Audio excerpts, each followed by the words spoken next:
G'day, g'day, welcome. Guys, we're back on another episode. Last episode we left off with the tutorial, we just finished that.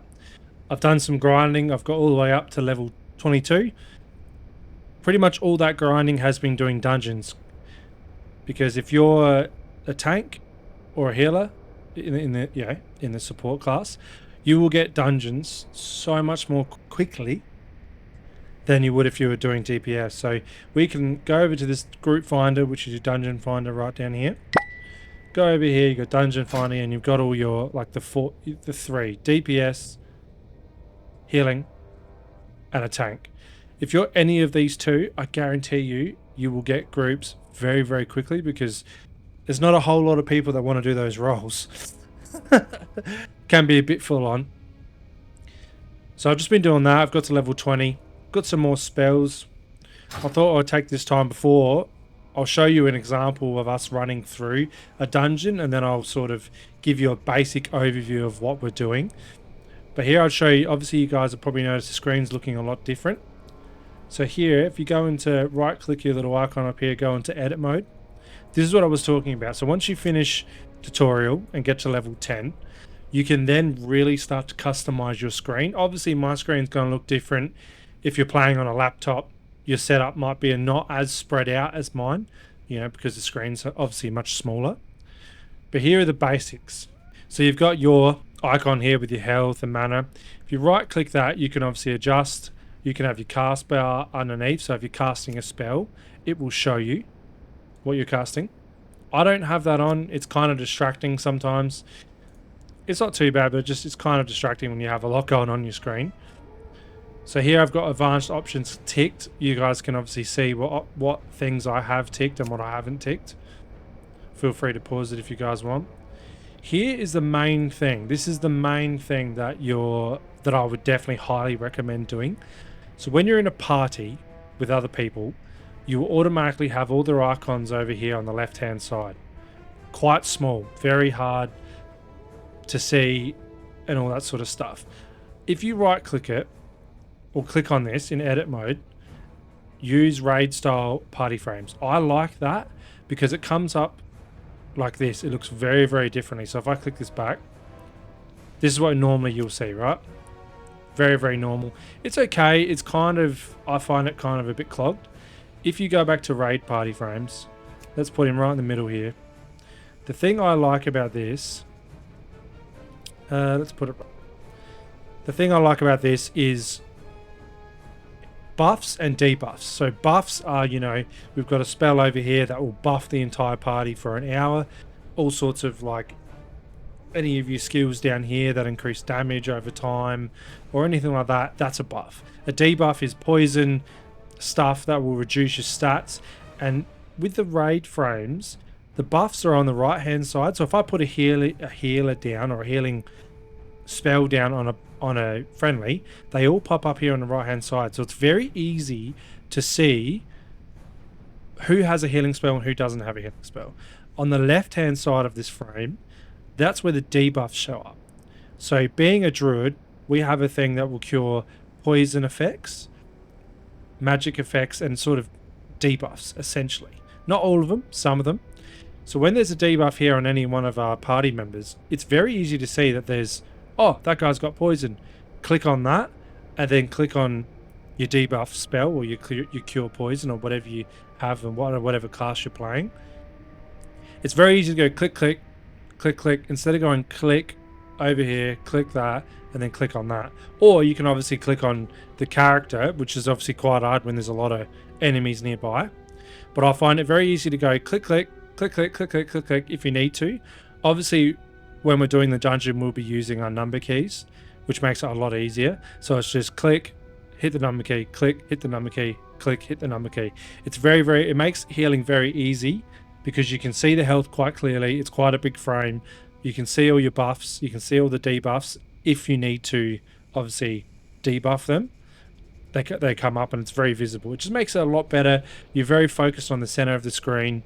Especially in dungeons when you have a lot of AoE, like area of effect spells from the boss, it's very easy to remind yourself to move around when you're looking at the center of the screen. You're not looking over here somewhere. You're looking right at the center of the screen. You've got your raid frames, your party frames, and you're like, cool, I've got to heal that guy. Oh, I better move out of the way because you're already looking right in the middle of the screen. So that's probably the biggest tip that I can give for just being basic. Like, these aren't add-ons. This is just basic option settings that are obviously already intertwined with the WoW mechanics. But I really can't recommend enough doing this frame. I find it so much better. It's a lot easier to do. It's very, very, very, very good. So that's the main thing. And obviously you got all your stuff up here. So this will be a buff frame. So any buffs that we have will pop up here. Any debuffs are here. This is all pretty normal stuff. I didn't change anything around here. It's mainly these party frames that you want to focus on. Well, that I found a lot easier. So we'll save that. And we'll get out of that.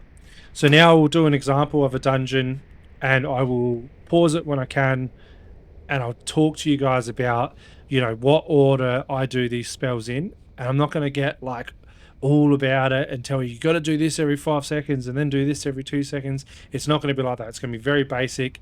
With those raid frames, it's made very, very easy. Very, very easy.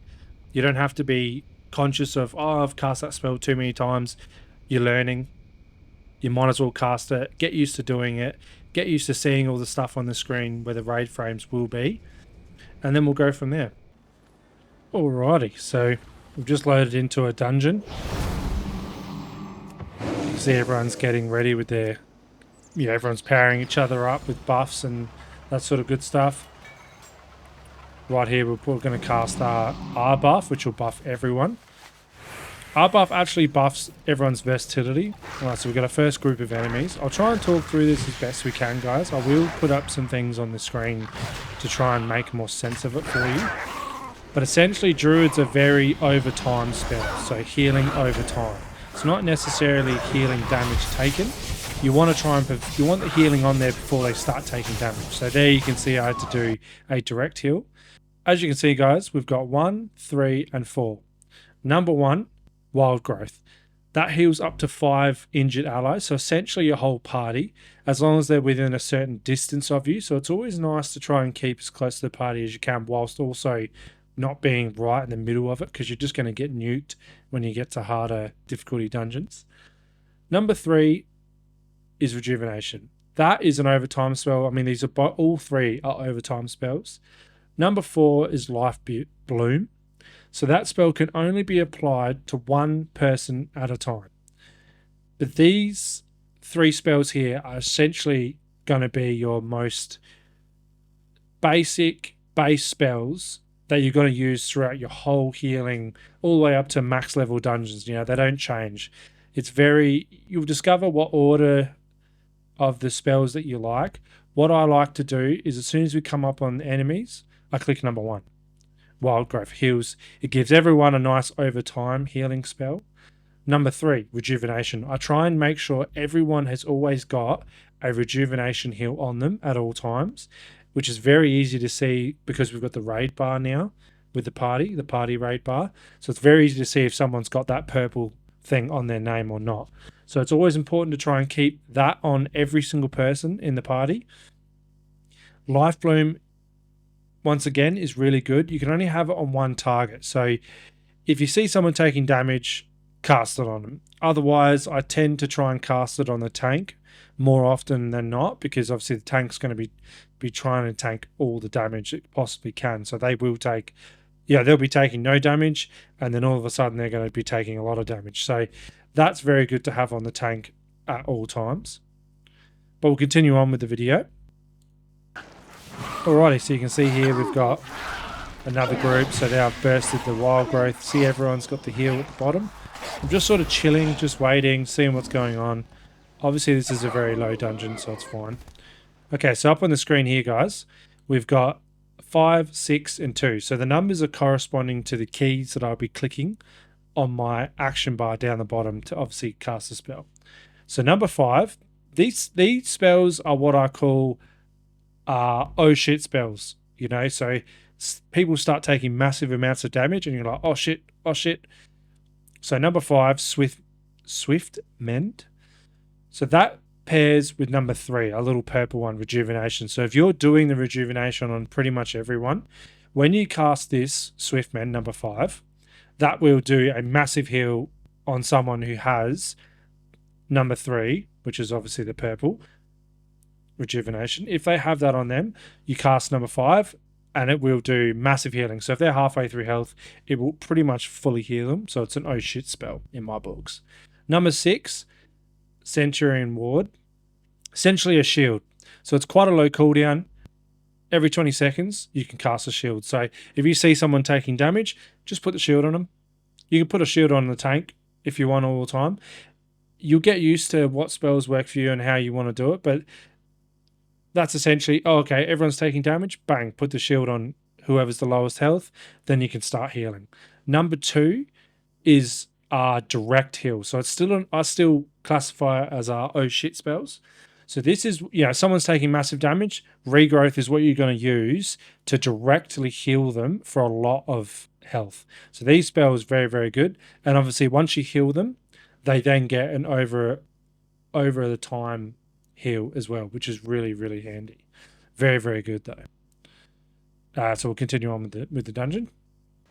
Alrighty, so I hope that made sense, guys. I'm trying to keep this as basic as humanly possible. Those spells are just your base spells. You're going to use them throughout your entire WoW career as a druid. So you're going to use those spells a lot. And, once you really start delving into the talent tree, which I'll obviously show you guys soon, you're going to cast one spell, that's going to trigger another spell. So right now we've got those little herb looking things around our character. That has been triggered by another spell. So that means we can cast our number 2 spell, which is regrowth, and it costs us absolutely nothing and it does extra healing. So it really does depend how you want to your gameplay, how you want to play your tune, is how you put your points into your talent tree, because they will trigger a bunch of other spells that you can potentially use, not obviously just your normal base spells. So there's a lot to this game, but it's kind of as hard as you want to make it in a way. So you see here, everyone's sort of taking a little bit of damage. We're doing the fights pretty easily because obviously it's on low level. So then I just cast Wild Growth just to boost everyone's health up a little bit more. But this dungeon's pretty chill. There's nothing too crazy about it. Trying to do this dungeon on Mythic, yeah, it's hard. You see the tank? So he does an AoE. We cast a regrowth on one of the DPS. Do another wild growth. Get that going. DPS is taking damage. Bang. Shield. Put the purple 3. And he's already back up to health.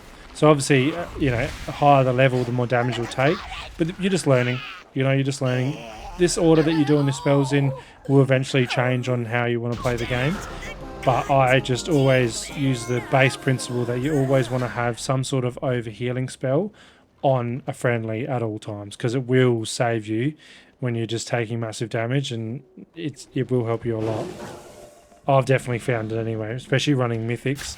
Everyone takes massive damage, and that overtime spell will save the group from being wiped, so it's very good. So there you go, I just put that on the tank, he was taking damage. Another wild growth spell, puts it on all. Everyone's got an overtime spell now. And obviously with the number 5, the Swift Mend, that will consume any sort of overtime healing spell. So rejuvenation, regrowth, or even the wild growth. I find that if you're continually putting number 3, rejuvenation, on all of the people, when you cast Swift Mend, you'll pretty much instant heal them. So it's very good policy to try and keep that up. That's the best thing about doing these dungeons at a low level. It's very stress-free. You can get used to your spells, what they do, how they behave, how you want to heal. But with the Druid class, it's very, very overtime sort of spells. So you just took massive damage, bang, wild growth, and then regrowth. And we got the special effect there as well, so it did extra healing.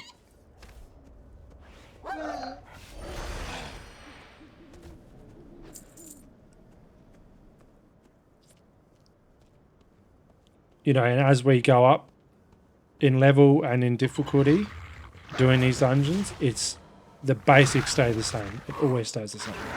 You know, I really like the raid bars. You might not like the raid bars. You might want to do something else. But I find it very easy, especially when you're learning. You can see all your heals. You can see all your stuff on the screen. Just makes it very, very good, in my opinion.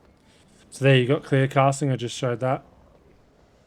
So that clear casting is a spell that causes that and then causes our regrowth to be we can cast it without costing anything.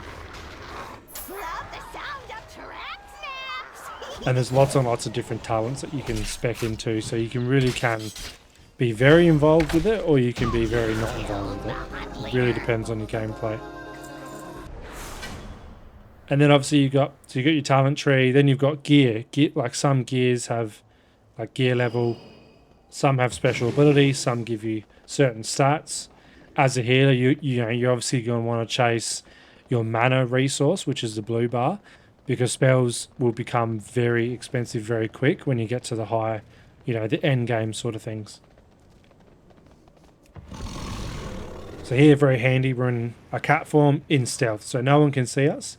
Those guys with the little blue thing above the head, they can see you. So if you go too close to them, they will see you, even if you are stealth. Just a good thing, good reminder to have. So here's everyone's taking damage. We put regrowth shield on the guy that had the lowest health. Regrowth again. And see how we're banging rejuvenation on everyone that we possibly can. And there I just used Smithman, instantly healed him. So he took massive damage and he went almost straight up to back up to full health. And then cast a wild growth just as an extra. So there you go, there's the talent tree. So you can improve regrowth. There's lots of different things you can do in this talent tree, and I will go through it with you guys. So the build that we're going for is a mythic build. So mythic dungeons, PvE content. We're not doing like a PvP build or anything like that. We're just going to try and keep it as basic as possible for you guys. So here we go, we've got a good boss. We'll cast the wild growth. I went in cat form there just to try and reduce the damage from his AoE that I missed. So there we go, just put the shield on the tank. We're casting wild growth again. And there you go, I just put rejuvenation on everyone. Obviously didn't matter, we killed him anyway. Which is why it's a good habit to get into whilst you're doing a low level dungeon, I feel like anyway.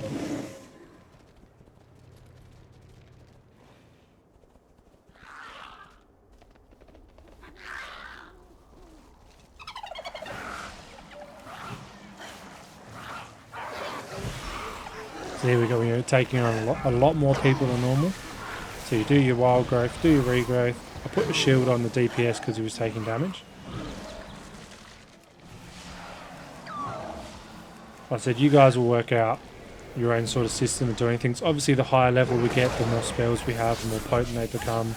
And that's when you can really get into gearing and doing your talent trees, and that will really affect your healing quite a lot.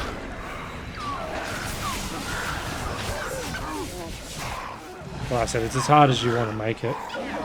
And obviously, once you get a higher up level, if you're going to get good groups and you're going to get bad groups and you're going to get toxic groups. But if you stick to these basics, you guys will pick it up really, really quickly. This tank's actually doing quite a good job. He's not really pulling too much. He's not trying to take on the whole dungeon in one swing. So it's quite a nice thing that he's doing. So here we are, we're on the final boss here. So, I do a cheeky Moonfire, damage over time spell. I'll put a shield on the tank. I'm putting rejuvenation on everyone that I can. See, you just took damage. Regrowth. Done. All good. Don't have to worry about it. Obviously, we're smashing this boss. So, the spells aren't going to be as effective because we're killing them so quickly. But as long as you get those basic principles down with the base spells, guys, you will be surprised how much better you'll be healing. So that'll be it for episode 2, guys. It's just a sort of an intro to a dungeon, running one with a couple of randoms. Level 20, we've got a little bit more spells. It's just to show you guys that you just do the basics. I'm trying to explain it as basic as I can. you know, and hopefully you guys are learning and enjoying it. If you have, like and subscribe as always, guys. And the next episode, we'll bump it up. We'll probably go to level 40 or even level 50. And then we'll probably do another dungeon and I'll show you the spells that we get. Okay, bye.